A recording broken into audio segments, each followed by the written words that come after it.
15 minutes. Tapos, pwede mong i-adjust yung speed niya. Oh, so good.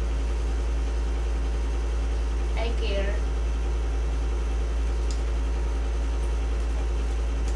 Tapos, pag tinanggal mo siya, pwede, ibabalik mo yung dikit niya.